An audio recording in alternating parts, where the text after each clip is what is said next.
So the American electorate right now is comprised of about 40% independent voters, making it the largest voting bloc in the United States. But a common belief is that these independents are just wishy-washy or otherwise confused partisans. And there is some merit to that argument. Independent voters do serve as functional partisans in the sense that they vote either for Republicans or Democrats primarily in elections.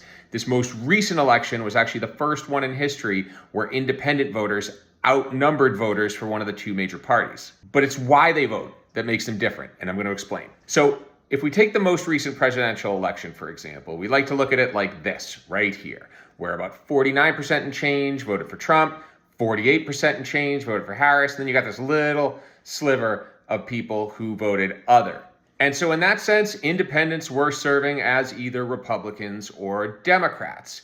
But if we look at exit polling and break down exactly why they voted the way they did, a different story emerges. What we see is that a good chunk of voters were voting either against Harris or against Trump. About 14% against Trump and 9% against Harris, meaning a lot of folks weren't voting for the candidate they liked the most. They were really voting for the candidate they felt would do the least damage. And if we want to look at it another way, about a third of all ballots cast were cast by people who weren't all that enthusiastic about either major party candidate. That's more than all the voters who cast ballots for Kamala Harris. And polling and other studies back this up and show that independent voters on the whole are much more likely to be voting against a given major party candidate than for one. So the lesson here isn't necessarily that independents are just partisans with commitment issues. What it tells us is that these are people who are really not happy with the choices they have.